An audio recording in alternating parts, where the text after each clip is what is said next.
राधे राधे महाराज जी। महाराज जी, धार्मिक अनुष्ठान या सत्संग, पूजा अर्चना या फिर इंसान का कर्म, किसको पहले प्राथमिकता देनी चाहिए? अनुष्ठान या सत्संग? आपने धर्म को और कर्म को अलग करके देखा। कर्म वही जो, किसका प्रश्न है? कर्म वही जो धर्म से युक्त हो। जो धर्म से अलग है वो विकर्म हो जाता है, वो कुकर्म हो जाता है, वो अधर्म हो जाता है। तो हम जैसे जिस पदवी पे हैं, तो हमारा धर्म क्या है? हम किसी के पति हैं, किसी के पुत्र हैं, किसी के भाई हैं, किसी की प्रजा हैं, किसी अधिकार पर हैं, तो हमारा धर्म बनता है। धर्म के अनुसार कर्म बने, वही हमारा मंगल करने वाला है। अलग से अनुष्ठान करने की जरूरत नहीं। धर्म के अनुसार अपने कर्म का अनुष्ठान ही पूजा है। अब किसकी पूजा है? भगवान की पूजा है।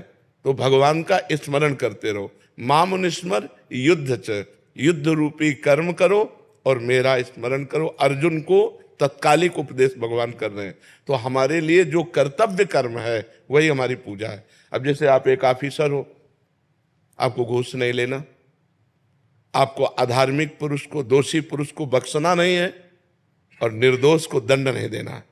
यही तुम्हारी पूजा हो जाएगी। जो जहां है अपने धर्म का ठीक से पालन करे, ये भगवान की पूजा होगी, क्योंकि संपूर्ण विश्व भगवान का है।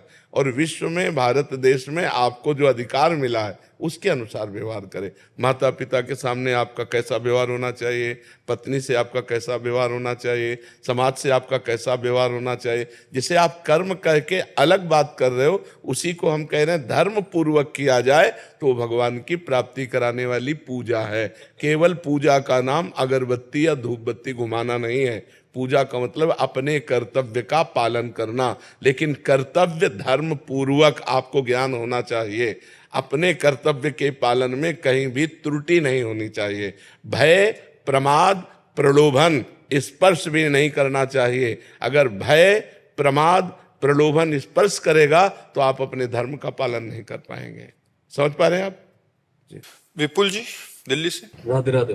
राधे राधे महाराज जी। महाराज जी, मैं दिल्ली पुलिस में कार्यरत हूँ और कई बार ऐसे अपराधियों का सामना होता है जिनके परिवार में वो अकेले कमाने वाले होते हैं और पैसे की कमी की वजह से वो अपराध करता है। नहीं, ये दया का पात्र नहीं है, वो दंड का पात्र है। ये उसके सोचने का विषय है। आपके सोचने का विषय केवल अपराधी है।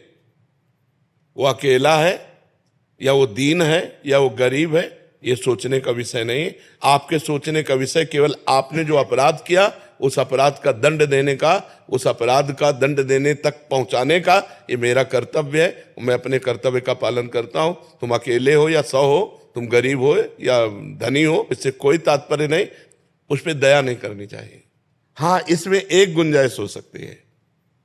यदि वो अपराधी आपसे विनय करता है और आपको पक्का समझ में आता है कि अपराध तो बन गया इससे, लेकिन आपराधिक प्रवृत्ति नहीं है इसकी।